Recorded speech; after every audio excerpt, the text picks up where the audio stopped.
दोस्तों, मूवी की शुरुआत में हमें फेडरिक नाम के एक व्यक्ति को दिखाया जाता है जो खून से एक महिला की तस्वीर के साथ ब्लैक मैजिक कर रहा होता है। कुछ समय बाद बोरेन नाम का एक व्यक्ति वहां आ जाता है और आरी से फ्रेडिक के अंगों को काट डालता है। इसका परिणाम यह होता है कि उसका खून पास की एक सोफे पर गिर जाता है और वह मर जाता है। फिर अगले सीन में हम 3 लोगों को एक गैरेज में एंटर होते हुए देखते हैं, जहां उन्हें वही सोफा मिलता है जिस पर एक नोट लिखा होता है फ्रांसिस्का, जो कि उसी तस्वीर में दिखाई गई थी।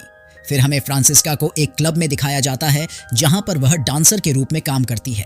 तभी उसके परफॉर्मेंस के समय 2 डिटेक्टिव वहां आते हैं जिनका नाम बॉब ग्रेवी और रोजीन ग्रेप होता है, जिन्हें फेडरिक की मौत से संबंधित मामले की इन्वेस्टिगेशन का काम सौंपा गया है। फिर डिटेक्टिव फ्रांसिस्का और उसकी सबसे करीबी दोस्त मैक्सी से फेडरिक के बारे में पूछताछ करते हैं। क्योंकि फेडरिक फ्रांसिस्का का दोस्त था, तब मैक्सी खुलासा करती है कि फेडरिक फ्रांसिस्का के प्रति इस हद तक पागल था कि उसने लगभग 2 साल पहले उसके खिलाफ डिटेंशन ऑर्डर दिया था। कुछ समय पश्चात Franziska detective say excuse me कहती है क्योंकि उसे अपने घर पर कुछ फर्नीचर की डिलीवरी करवानी थी। फिर हमें पता चलता है कि उसने वही रिक्लाइनर सोफा खरीद लिया है, लेकिन वह बेचारी उस सोफे की काली हिस्ट्री से अनजान थी। इस बीच सोफा गलती से जैक नाम के एक पुराने फर्नीचर स्टोर मालिक को डिलीवर कर दिया जाता है। जैक, जो कि मैक्सी के दादाजी होते हैं।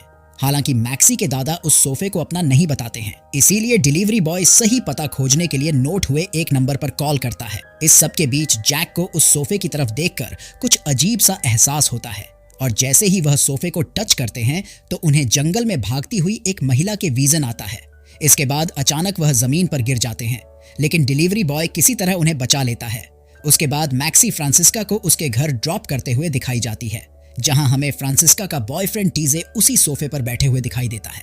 ऐसा लगता है कि मैक्सी उसे पसंद नहीं करती है क्योंकि वह उसे गे मानती है, लेकिन फ्रांसिस्का मैक्सी की बातों को इग्नोर कर देती है।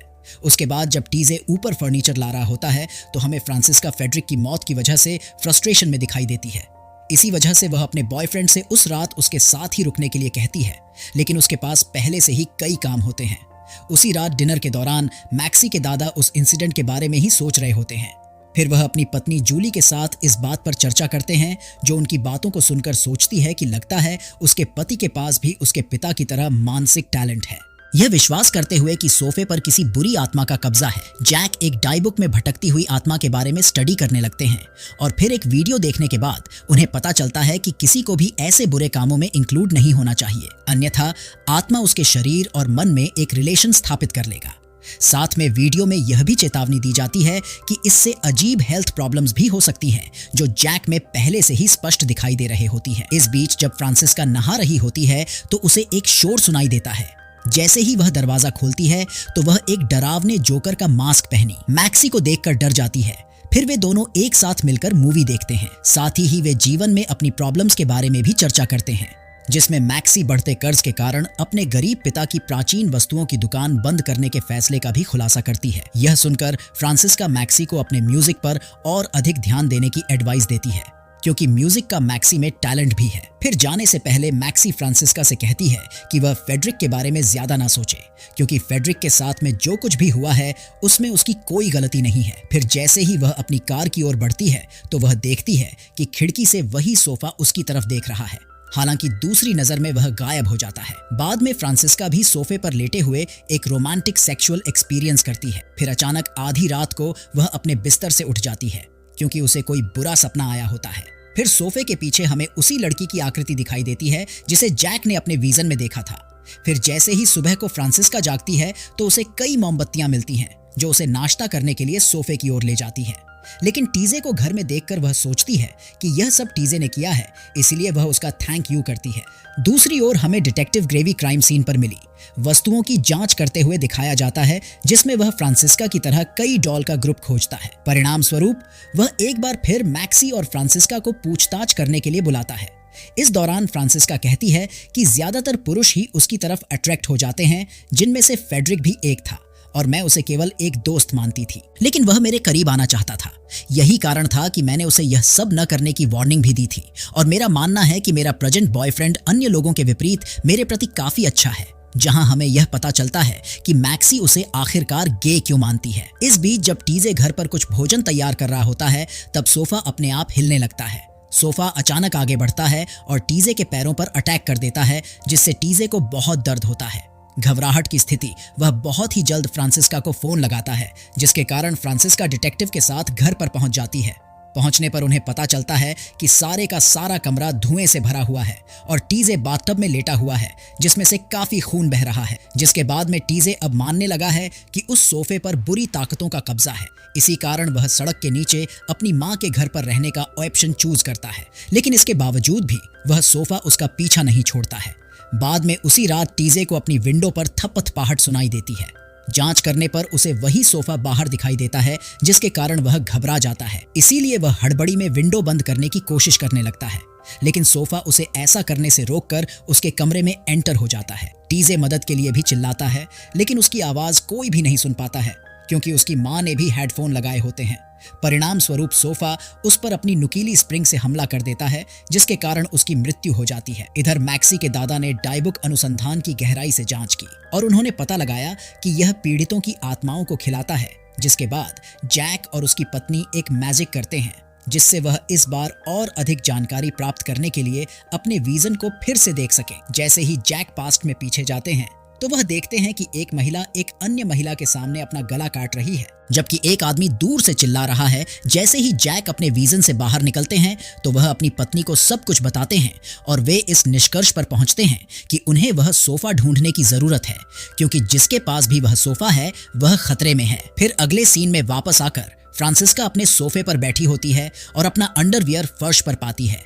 जैसे ही वह उसे उठाने जाती है तो उसे दरवाजे में एक आदमी का साया दिखाई देता है, जो तुरंत ही मिस्टीरियस तरीके से गायब भी हो जाता है। इसीलिए वह धीरे से दरवाजे और खिड़की की जांच करने के लिए आगे बढ़ती है, लेकिन उसे कुछ भी नहीं मिलता है। अचानक वह अपने बेड पर जागती है और उसे पता चलता है कि यह सिर्फ एक सपना था। तभी उसे कुछ भिनभिनाने की आवाज सुनाई देती है, जिसकी जांच करने के लिए वह अपने बिस्तर से उठ जाती है। जैसे ही वह चारों ओर देखती है तो उसे सोफा बेवजह हिलता हुआ दिखाई देता है, जिससे वह डर जाती है, जिस कारण वह तुरंत ही मैक्सी को कॉल करती है और उसे अपने पास आने के लिए कहती है। सिचुएशन को देखते हुए मैक्सी तुरंत ही फ्रांसिस्का के पास पहुंच जाती है, लेकिन उसे दरवाजे पर बैठा पाती है। फ्रांसिस्का को डरा हुआ देखकर मैक्सी उसे एक रात के लिए अपने घर पर रहने के लिए ले जाती है। इधर सोफा भी उन्हें जाते हुए देख रहा होता है। अगली सुबह फ्रांसिस्का अपने घर पर वापस लौटती है और सोफे को देखते वक्त उसके पास डिटेक्टिव ग्रेवी का फोन आता है, जो उसे तुरंत ही स्टेशन पर आने के लिए कहता है।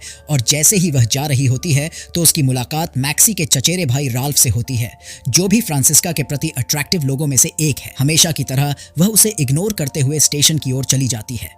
उसके इग्नोर से गुस्सा होकर राल्फ उसके घर में घुस जाता है और वहां कई कैमरे लगाने लगता है, जिन्हें रहस्यमयी तरीके से वह सोफा भी देख रहा होता है। फिर राल्फ फ्रांसिस्का के बेडरूम में भी घुस जाता है और उसके बेड पर कुछ रखने लगता है, लेकिन तभी सोफा सरक जाता है और लोहे से उसका सर कुचल जाता है, जिसके कारण मौके पर ही उसकी मौत हो जाती है। इधर पुलिस स्टेशन में फ्रांसिस्का को अपने बॉयफ्रेंड टीजे की मृत्यु की खबर मिलती है और डिटेक्टिव ग्रेवी को इस मामले और फेडरिक के मर्डर से कुछ न कुछ कनेक्शन लगता है। फिर वह फ्रांसिस्का को डाउटफुल लोगों की एक लिस्ट देता है, जिसे देखकर राल्फ की हालत से अनजान फ्रांसिस्का उसको एक संभावित अपराधी के रूप में बताती है। और फिर ग्रेवी को फॉरेंसिक लैब वाले नतीजे मिलते हैं, जिससे क्रिमिनल रिकॉर्ड वाले एक व्यक्ति बॉरेन के इन्वॉल्व होने का डाउट होता है। दूसरी ओर जैक को भी पता चल जाता है कि रिक्लाइनर सोफा फ्रांसिस्का को दिया गया था, लेकिन जूली जानती थी कि फ्रांसिस्का मैक्सी की एक सबसे अच्छी दोस्त है। बिना देर किए हुए वो मैक्सी को घर बुला लेते हैं और उसे सोफे पर बुरी आत्मा के कब्जे के बारे में बताते हैं। साथ ही साथ वह इस बात पर भी जोर देते हैं कि उसकी दोस्त खतरे में है। इस जानकारी के साथ मैक्सी उस मिस्टीरियस सोफे की जांच करने के लिए फ्रांसिस्का के घर पर जाती है, लेकिन वह जैसे ही घर में एंटर होती है तो उसे राल्फ की बॉडी घसीटती हुई दिखाई देती है। और जब वह और अधिक करीब जाकर देखती है तो वह यह देखकर शॉक रह जाती है कि सोफे के द्वारा ही डेड बॉडी बालकनी से बाहर फेंकी जा रही है। इसलिए डर की वजह से वह चुपचाप पीछे हटने की कोशिश करती है, लेकिन गलती से थोड़ी आहट हो जाती है, जिससे सोफे को उसकी मौजूदगी का आभास हो जाता है। डर के मारे खुद को प्रोटेक्ट करने के लिए वह बाथरूम में बंद हो जाती है, लेकिन इस प्रोसेस में उससे अनजाने में अपने कार की चाबियां गिर जाती हैं। जब सोफा दरवाजा तोड़ने की कोशिश करता है तो मैक्सी विंडो से बाहर निकलते हुए कूड़ेदान में गिर जाती है और बेहोश हो जाती है। मैक्सी के निकल जाने के कुछ घंटे बाद फ्रांसिस्का को रसोई के सिंक से कुछ फुसफुसाहट की आवाज सुनाई देती है। इससे पहले कि वह आगे जाती डिटेक्टिव्स आकर उसे रोक लेते हैं जो उसकी भलाई के लिए ही वहां जांच करने आए थे। फिर फ्रांसिस्का डिटेक्टिव से मैक्सी के लिए चिंता व्यक्त करती है क्योंकि मैक्सी ने पिछले 2 घंटे से उसकी कॉल का आंसर नहीं दिया था, जिसके बाद फ्रांसिस्का उन दोनों डिटेक्टिव्स के साथ अपने अपार्टमेंट की ओर जाती है जहां फर्श पर मैक्सी की चाबियां देखकर वह उसे दोबारा कांटेक्ट करने की कोशिश करते हैं और इस बार उन्हें नीचे से रिंगटोन बजने की आवाज सुनाई देती है।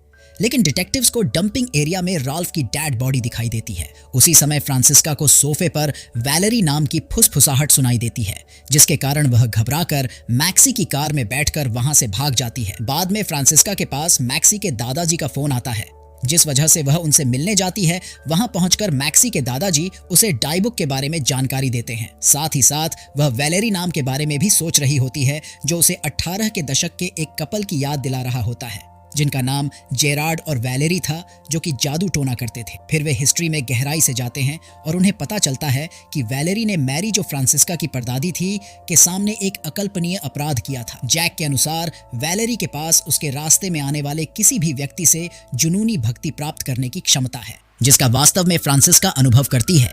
उन्हें यह भी एहसास होता है कि फ्रांसिस्का ही वैलेरी की आत्मा की मेजबानी करती है और वह जेरार्ड की आत्मा के धरती पर होने की वजह से पूरी तरह जागृत हो गई है, क्योंकि जेरार्ड अब उसी सोफे पर रहता है। बूढ़े व्यक्ति ने आगे यह भी सिद्धांत दिया कि फेड्रिक के सीक्रेट मैजिक ने एक पोर्टल खोला था, जिसकी वजह से जेरार्ड की आत्मा ने सोफे पर कब्जा कर लिया था। इसलिए अब वह दोनों आत्माएं आपस में एकजुट होने की कोशिश कर रही है। हालांकि जैक कंफ्यूज है कि यह कैसे पॉसिबल है, क्योंकि ऐसा करने के लिए डायबुक में एक मनुष्य की उपस्थिति की आवश्यकता होती है, लेकिन फेड्रिक तो कथित तौर पर मर चुका है। फिर जैक एक विशेष रूप से निर्मित बॉक्स में इन दोनों बुरी आत्माओं को कैद करके उसे जलाने का प्लान बनाते हैं। लेकिन वह जैसे ही इस प्लान पर काम करना शुरू करते हैं तो उन्हें हार्ट अटैक आ जाता है। लेकिन फ्रांसिस्का प्लान पर काम करना कंटिन्यू रखती है, जबकि जूली मेडिकल हेल्प बुलाती है। इधर डिटेक्टिव ग्रेवी बॉरेन को पकड़कर उससे पूछताछ करता है, जिसमें बॉरेन खुलासा करता है कि फेड्रिक ने उसे सोफे में फिट करने के लिए अपने पैर काटने के लिए कहा था। इसके साथ ही डिटेक्टिव ग्रेप को राल्फ के घर पर फ्रांसिस्का के अपार्टमेंट के कैमरा फुटेज मिलते हैं। फिर वह एक वीडियो की जांच करती है और वह सोफे को अपनी जगह से हिलते हुए देखकर शॉक रह जाती है। यह जानते हुए कि सोफे में कुछ गड़बड़ है, वह ग्रेवी को इन्फॉर्म करके फ्रांसिस्का के घर की ओर रवाना हो जाती है। लेकिन उससे पहले फ्रांसिस्का डायबुक बॉक्स के साथ अपने घर पर पहुंचती है और वह बॉक्स में जाने के लिए सोफे पर चिल्लाती है। जब वह इनकार करता है तो वह फर्नीचर में आग लगाने की कोशिश करने लगती है, लेकिन बुरी आत्मा लगातार माचिस को बार बार बुझा रही होती है। कुछ देर बाद सोफा उठकर धीरे धीरे उसकी ओर आने लगता है, लेकिन इससे पहले कि वह फ्रांसिस्का को कुछ नुकसान पहुंचा पाता, ग्रेप वहां आ जाती है और सोफे पर गोली चला देती है, जिससे उन्हें लगता है कि इसके अंदर फेड्रिक है। लेकिन एक और शॉट के बाद उसकी मृत्यु हो जाती है। कुछ भी समझ में न आने और डर की वजह से फ्रांसिस्का रिलैक्स की गोलियां खाने के लिए बाथरूम की ओर बढ़ती है। अचानक वैलेरी की आत्मा उसे कोठरी से पकड़कर उसके शरीर पर पूरी तरह से कब्जा कर लेती है। थोड़ी देर बाद बेहोश मैक्सी होश में आकर डस्टबिन से बाहर आती है और फ्रांसिस्का के घर की ओर चली जाती है। फिर फ्रांसिस्का उसे तुरंत गले लगा लेती है और उससे कहती है कि अब सब कुछ खत्म हो गया है। हालांकि हमें मिरर में फ्रांसिस्का के चेहरे पर एक बुरी मुस्कान दिखाई देती है, जो यह संकेत देती है कि आगे भी कुछ बुरा होने वाला है। फिर कई दिन बीत जाने के बाद डिटेक्टिव ग्रेप के पास पोस्टमार्टम होम से एक कॉल आती है, जिससे उसे पता चलता है कि फेड्रिक का शरीर कम से कम 2 हफ्तों से सड़ रहा था। एक अनसुलझे केस को रियलाइज करते हुए वह जल्दी से फ्रांसिस्का के अपार्टमेंट की ओर जाने लगती है। दूसरी ओर मैक्सी को अपने दादाजी की रिसर्च के बारे में पता चलता है कि डायबुक मृत्यु के बाद आत्माओं को जोड़ने के लिए मानव शरीर का यूज कर सकती है। यदि आत्मा वाली बॉडी यूजलेस हो जाए तो नया मनुष्य मिलने तक आत्माओं को सबसे निकट की वस्तु में ट्रांसफर किया जा सकता है। फिर हमें ग्रेवी फ्रांसिस्का के अपार्टमेंट में एक अजीब तरीके के टेस्ट वाली चाय पीते हुए दिखाई देता है, जिसमें शायद जहर मिलाया गया है, जिसके तुरंत बाद वह जमीन पर गिर जाता है और उसके शरीर में जेरार्ड की आत्मा का कब्जा होने लगता है। लेकिन डिटेक्टिव ग्रेप आत्मा ट्रांसफर होते हुए उसे देख लेती है, जिसके कारण ग्रेवी फ्रांसिस्का के साथ मिलकर उसे बाहर जाने से पहले ही मार देता है। अब जेरार्ड और वैलेरी की आत्माएं एक साथ मिल चुकी है, लेकिन मैक्सी बाहर से यह सब देख रही होती है और उनके जाने के बाद वह चुपचाप अपार्टमेंट में घुस जाती है। जैसे ही वह मदद के लिए कॉल करने वाली होती है, तभी उसे सोफा हिलता हुआ दिखाई देता है और सोफे की बटन वाली आंखों में देखने पर उसे फ्रांसिस्का की गिरती हुई इमेज दिखाई देती है और फिर यहाँ हमारी कहानी समाप्त हो जाती है। लेकिन दोस्तों, इसके बाद आपको क्या लगता है कि क्या मैक्सी मारी गई होगी या फिर उसने अपने दादाजी के तरीके से उन आत्माओं को कैद कर लिया होगा? कमेंट में जरूर बताइएगा। उम्मीद करता हूँ कि यह कहानी आपको पसंद आई होगी। हमारे चैनल को सब्सक्राइब करना ना भूलें और बेल आइकन भी दबाएं ताकि जब भी हम कोई नया वीडियो डालें तो उसकी नोटिफिकेशन आपको सबसे पहले मिल जाए।